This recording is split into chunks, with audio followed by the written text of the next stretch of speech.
There are warnings that don't arrive with thunder. They come in silence, carried inside your spirit. You feel it even now. A pull, a voice saying, do not let go of that person. Why such urgency? Because some connections are not accidents. They are placed in your path as tests, as teachers, as mirrors of your own becoming. The question is, will you endure when emotions fade, when patience feels thin, when the easier choice is to walk away? Shaolin wisdom teaches that mastery begins not in triumph, but in the moment you refuse to break. The moment you act with clarity, even when your heart trembles. Stay with me and I will show you why this trial is sacred, why discipline, patience, and honesty matter more than fleeting moods, and why holding on may not only transform that person, it may transform you. Welcome to Shaolin Soulfire. If these words awaken something in you, walk with us, subscribe, and let us journey deeper together. There is a moment in every path where the heart whispers, enough. The body grows tired, the mind grows restless, and emotion begins to rise like a storm. It is in this very moment that discipline is revealed, not when the sun is bright and strength flows easily, but when the shadows press close and every step feels heavy. Discipline is not born from mood. It does not ask whether you feel inspired, whether joy is present, or whether others recognize your effort. Discipline is an anchor. It holds you when the waves of emotion rise and fall. This is why I teach, true mastery is not the absence of struggle, but the choice to act with clarity inside the struggle. Patience is the quiet companion of discipline. Without it, every delay becomes unbearable, and every silence feels like failure. But with patience you learn to wait without breaking, to see time as part of the training itself. Honesty is the mirror of discipline. It asks you to face your motives, to strip away excuses, and to stand in truth, even when truth is uncomfortable. A Shaolin monk repeats the same movement thousands of times, not because it is easy, but because each repetition shapes the spirit.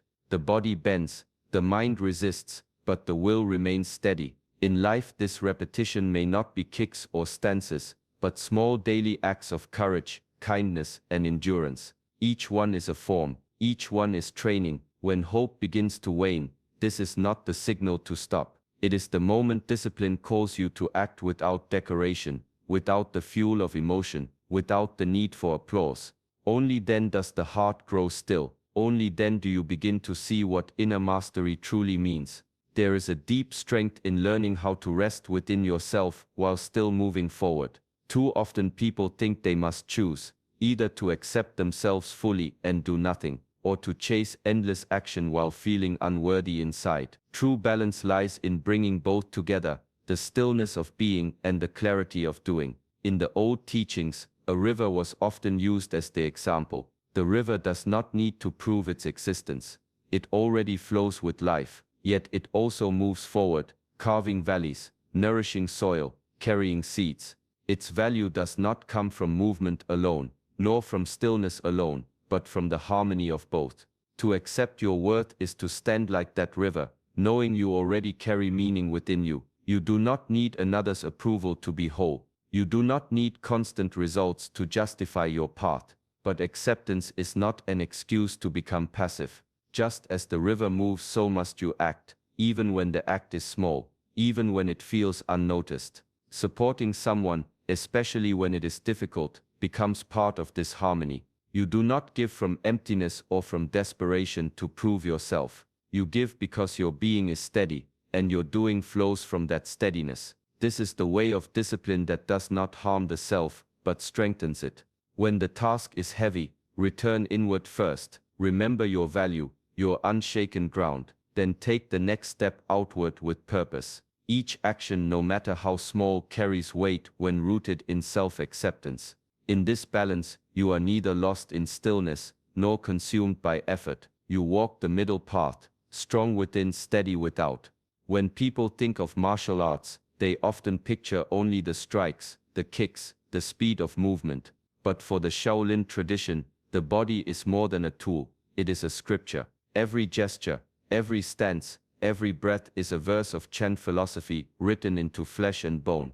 Training is not only about defense or power, It is about weaving spirit and body into one, so that the inner life speaks through the outer form. To stand in horse stance for long minutes, legs trembling, back straight, breath steady, this is not just exercise. It is a lesson in stillness within movement, in calm within struggle. The body learns what the mind often forgets. Endurance is born not in thought but in posture. You hold yourself upright, not only for strength, but because the way you stand reflects the way you meet life. Commitment works the same way. It is not enough to think or to promise quietly in the mind. True commitment must take shape in the body, in the way you show up, in the patience of your breathing, when conversations grow difficult, in the steady hands that do not withdraw when someone you care for falters. Your spirit is revealed not in what you say, but in how you embody the vow to remain. Ancient teachers knew this truth. The mind wanders, but the body remembers. A bowed head, a steady stance, a soft gaze. These are the signs of discipline that anchor the heart. So when you are called to hold space for another, do not let it stay only as a thought. Let your posture, your presence, your every small action carry the weight of your promise. This is how philosophy leaves the page and becomes a living reality. In the old courtyards of the monastery, before the sun had risen, monks would stand in silence and move through the forms of Beduanjin and Yijinjing. These were not simply stretches for the body. Each breath was counted. Each movement carried meaning. The arms lifted not just to train muscle, but to lift the spirit. The spine straightened not only for posture, but for clarity of mind. Intention and strength, Yi and Li, were woven together until they could no longer be separated. This is the heart of mindful movement. Every action becomes more than itself. To pour tea with focus is no less sacred than a martial form. To wait in stillness can carry the same weight as a strike. What matters is not the size of the act, but the intention held inside it. Caring for another person works in the same way. It is not only the grand gestures that shape connection, but the quiet consistency of presence. A moment of listening without judgment, a pause before speaking, the choice to forgive when anger stirs. These are movements too. They may not look like training, but they shape the spirit just as deeply as any form practiced in the courtyard. When you stay present in your care, you embody this ancient teaching. You do not rush through your gestures or offer them half-heartedly. You let each one carry weight, as if it were a form passed down for centuries. In this way, even silence becomes an offering. Even patience becomes an act of strength. Discipline is hidden in these small actions. Through them, intention and strength move together, and over time, just as the body changes through practice, the heart also transforms, becoming steady, clear and quietly unbreakable. There is a saying in Zen, the mind of the beginner holds many possibilities, while the mind of the expert holds only a few. Beginner's mind, Shoshin, is not about being naive, but about standing before each moment as if it were untouched, unshaped by the weight of yesterday. It is to meet the present, without the armor of assumptions, without the shadows of past conclusions. Think of a child watching the rain for the first time. There is no boredom, no expectation. Every drop is new, every sound alive. In the same way, beginner's mind asks you to return to that openness, even after years of disappointment, even after the heart has been bruised. It is easy to carry old pain as a shield.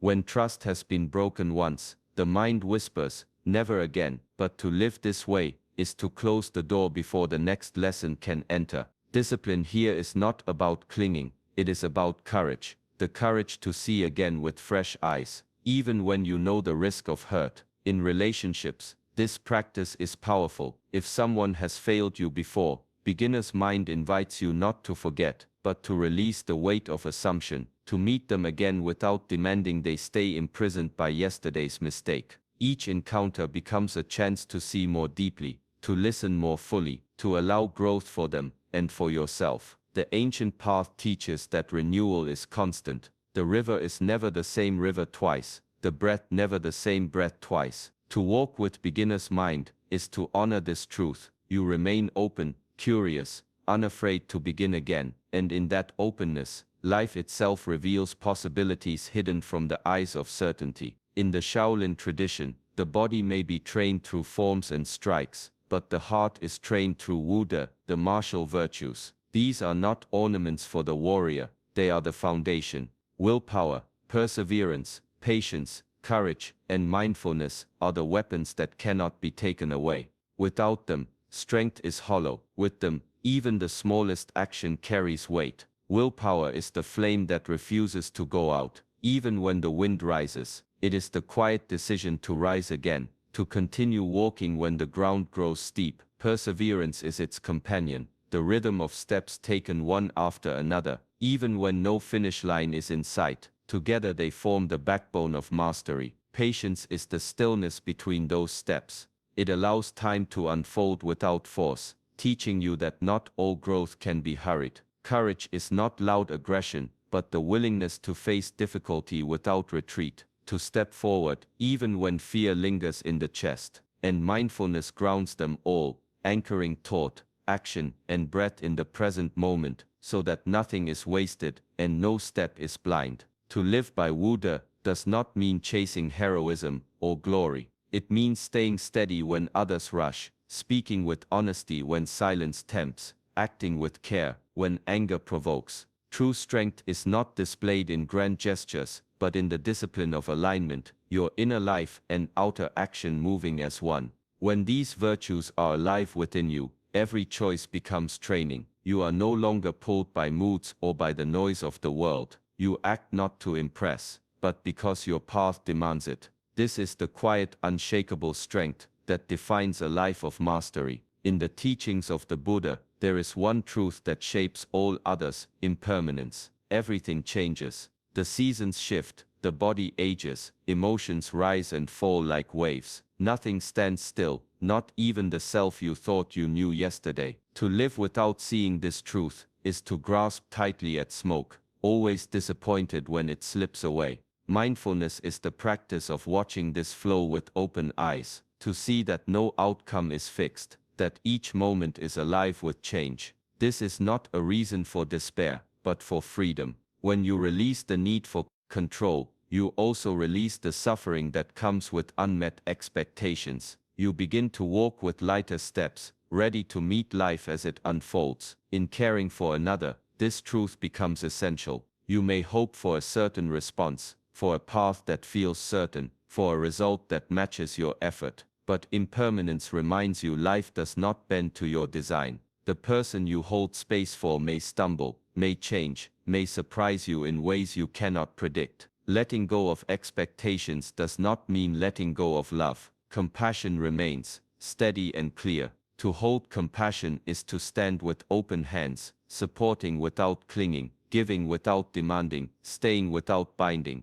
This balance is discipline of the highest order. To love deeply while allowing freedom, to walk alongside another without trying to own the path they take. Ancient teachers compared this to holding a bird in your hand. Grip too tightly, and you harm it. Hold too loosely, and it flies away. But with balance, with care and gentleness, the bird rests in peace. In the same way, compassion joined with impermanence becomes a living strength, unshaken by change. Great change is often imagined as something sudden, a single breakthrough, a grand decision, a dramatic turning point. But in the wisdom of the Shaolin path, it is the small repeated gestures that carve the deepest channels. Xixing Mi teaches that daily rituals, even the simplest ones, carry the power to reshape a life. They are the quiet antidote to procrastination, the steady builders of momentum. Think of water dripping on stone. One drop means nothing, 100 drops leave no mark, but over years the stone is reshaped. In the same way, a small note written each morning, a message sent with sincerity, a few moments of reflection before sleep.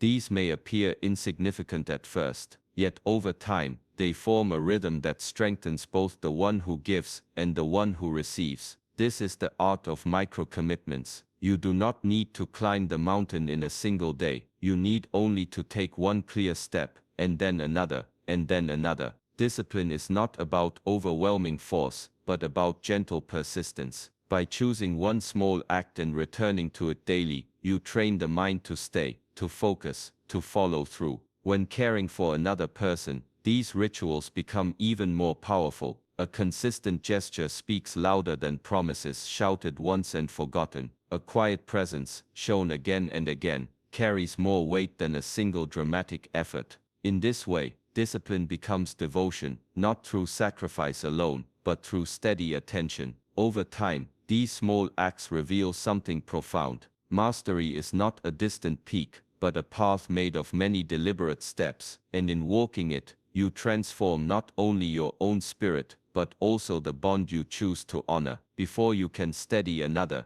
you must first steady yourself. This is the first gate of self-mastery. To guide, to support, to hold space for someone else, you cannot do it from confusion or from hidden motives. If your own fears and restlessness lead the way, then what you offer is not strength, but shadow. The old masters would say, know the battlefield within before stepping onto the battlefield without. The mind holds patterns, habits of reaction, cycles of doubt, unspoken fears. Left unseen, they rule quietly. A harsh word spoken in fatigue, a promise made from guilt, a gesture given out of fear of losing. These are not true acts of care, but fragments of inner conflict spilling outward. Discipline asks for honesty, to pause, to ask yourself, why am I moving toward this person? Is it from love, or from fear of being alone? Why am I tired? Why do I resist? These questions are not weaknesses, they are doors. Each answer brings you closer to clarity, closer to the unshaken ground within. From this ground, persistence becomes different. It is no longer compulsion, no longer driven by panic or insecurity. It becomes choice, steady, deliberate, rooted. To act with clarity is to carry no hidden weight. What you give is clean, what you hold is pure, and what you stand for cannot be shaken by passing storms. This is why self-mastery is not selfish. It is the deepest act of discipline, the preparation that ensures what you offer to others is real. When you check your motives, when you see your fears, when you face your fatigue, you clear the path. Then every step you take toward another is not burdened, but free, guided not by compulsion, but by truth. The lesson is simple, yet powerful. Do not measure your path by what you can control, or by what you wish would happen. Instead, root yourself in presence, in patience, and in steady care. Each small act of discipline, listening, forgiving, remaining true, shapes not only the bond you hold, but the spirit you are becoming. To stay is not weakness, it is the quiet courage of one who understands that mastery begins within. Carry this into your days. When doubt rises, return to your center. When hope feels thin, let discipline guide your steps. And when love feels heavy, remember, it is not force that sustains it, but clarity, humility, and grace. May you walk with this strength, calm and unshaken. If this message has spoken to you, let it stay alive. Like this video, share it with those who need it, and subscribe to Shaolin Soulfire. Our journey together continues, one step, one breath, one lesson at a time. Peace to you.